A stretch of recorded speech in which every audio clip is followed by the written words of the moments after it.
Ben Meyer. And I'm Rob Wright. And this week we're going to do a show on super sequels. Sequels often get a bad rap, because many are horrible, both Too in many of them. games and movies. But there are really good sequels out there. In fact, there are some sequels that are better than the originals. We're calling them super sequels. But we had to narrow it down, create some criteria. Rob, tell us what the criteria are. So many sequels out there, so we needed some ground rules to kind of pare it down a little bit. Yes. First rule, no annual sports games, no racing games, no annual racing game series, no music games. I mean, music games are basically the same thing over and over again with a new drum kit and some new songs. Who cares? No spiritual successors. BioShock is not a sequel to System Shock. Perfect Dark is not a sequel to GoldenEye. No expansions. We want real titles. Real titles. The whole. No franchise like licensed series like Star Wars games aren't all connected. Star Trek games aren't all connected. Those aren't really sequels. It's possible, but you can't just slap the name on it. You just can't slap them because they have the name on together. Who cares? No spinoffs, and this was a tough one. Call of Duty 4, kind of more of a spin-off than a sequel to the original Call of Duty. World War II, Modern Warfare, Battlefield 2, modern update, not really connected to the original Battlefields. We discounted those. I know we're going to get some hate mail, but we had to do it. No remakes, no sort of reboots, and very important, no Sims games. No Sims. We didn't want the Sims. It's our list. We can do whatever we want. A sequel to Sims. Well, it's coming. Yes. So. Let's get into it. Let's get into it. What's first? Super sequels. Well, we're going to do it by genre. We've picked a few genres. And the first genre is, for best in class, is the survival horror genre. And there's one title, one name, Resident Evil 4. It's one of my favorite all-time console games. Probably in the top 10. Really? Yeah. The Wii edition, I think, is It's probably like the only Wii game you're super psyched about. I think it's the only 10 out of 10, yeah, on the Wii right now. I mean, there are other great survival horror titles out there, great sequels. System Shock 2. Great game. Fantastic. Alien vs. Predator 2, also excellent.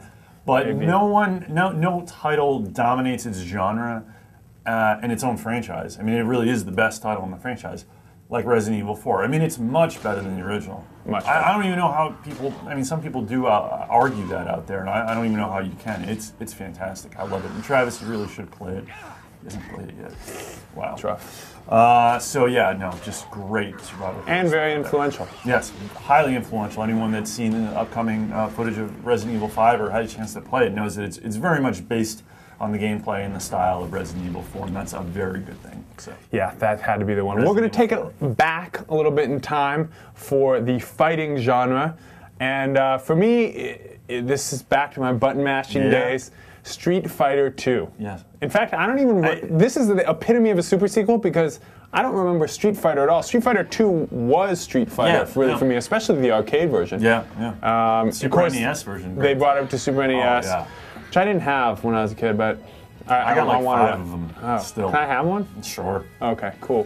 But you know, it had your characters, Chun-Li, Ryu, E Honda, all those guys. Great moves. Combo moves, endless fun. And you know, this was a tough, I mean, Street Fighter 2 to me is a no-brainer, but it's still a pretty crowded category. You got Mortal Kombat 2. Yeah. That's a very good game. You have the Super Smash Brothers Brawl with a lot of people like. I don't think it holds up to Street Fighter. I didn't think it was a 10 out of 10. I don't think it was that good. So, anyway. I mean, for the time, that really... Yeah, no, Street Fighter 2. So, next genre is RPG now. It's getting a little bit more difficult. A little more difficult now. RPG was tough. Obviously, a lot of big games out there. Diablo 2 is probably the first one that rolls off the lips. Fallout 2, another great title. Oh, that's a big title. A lot of people might think that we would have gone with Final Fantasy VII. That's probably the biggest name, I think. It is. It's the best title. I mean, it is the best-selling title. It's the most well-known title in the Final Fantasy series. Final Fantasy is synonymous with RPG. I didn't go with that, though. I think it's a little overrated. Oh. Yeah. I went with Baldur's Gate 2. And I consider this, again, to be one of the best PC games out there. It is it's BioWare's really, I think, kind of defining moment. I mean, they're very well known for their RPGs. Yeah. Nicely Old Republic, Mass Effect. But Baldur's Gate is like, they really elevated that fantasy RPG from the original Baldur's Gate. And so much of what they did in that game is, you can see it in their other games now. Yeah. I mean, it's such a tried and true formula, and it really is just outstanding, sort of that enriching character development, story-driven experience that you come to expect from BioWare. This is, I mean, to me, this is the high point. And definitely a super sequel. Definitely a super, much better than the original. The next genre is a little bit easier. Not a lot of titles in there. But a hard selection nonetheless. Hard selection nonetheless. It's the sandbox genre. And obviously there's one 800-pound gorilla, that's GTA, but which title, which sequel do you choose?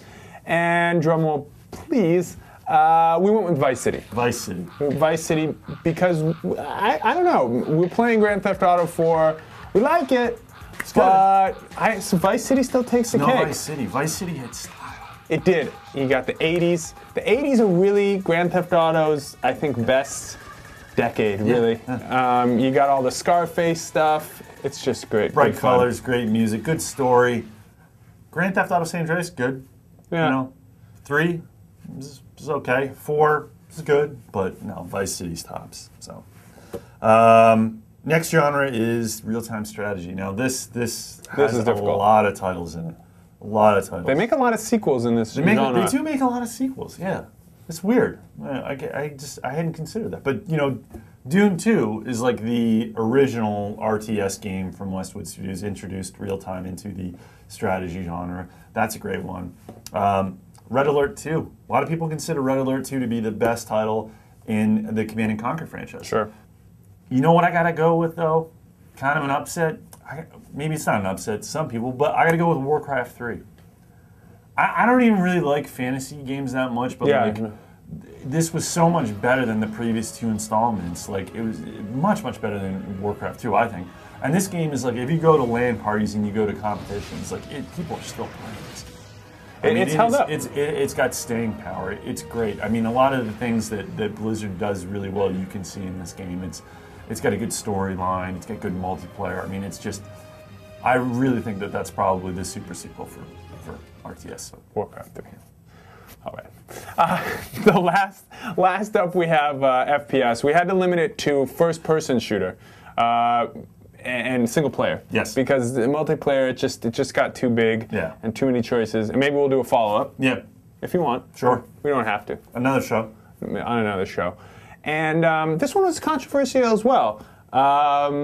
We went for Halo 3. What? No, our producer's telling us that's incorrect. Actually, Half-Life 2. Okay. Half-Life 2. Okay. Yeah, a little more relieved. Yeah, much. But this was no. I mean, we had trouble with this because even Half-Life 2, is it a super sequel? Is it better than Half-Life? You know, what do you think, Gordo? I don't know if I could say it's better than Half-Life. I think it's about equal. I mean, it's like asking a parent like what kid they like better if they had 2 kids. You know, in my case, my parents might actually have an answer to that question. But, you know, like Half-Life is so great, and Half-Life 2 just to be able to like match that greatness, to me, is good enough. I don't know if I could say it's better, though. I mean, I love the stuff that's different about it. You know, the gravity gun, fantastic, one of the greatest weapons ever. The Antlions, City 17, just what they added to that single-player campaign. I think it's definitely up there to Half-Life. And it was so innovative for the genre. Yeah. So much of it, you know, the AI and everything in that game was so. I mean, it's tight. I mean, it was just it's tops for FPS. But then again, I will say that Halo 3 is much better than the. It's not a bad honorable mention. I mean, despite you know the overrated label. Yeah. That's all the time we have for this week. I'm Ben Meyer. And I'm Rob Wright. And we'll see you next time. A lot of times, and we've seen on the net, people complaining about sequels. There's a lot of bad sequels out there for movies. You still call it the net? Yeah. You still call it the net. The interweb? Like the Sandra Bullock movie. You call it the net? The net. You don't call it the web. No. The internet. You call it the net. The net.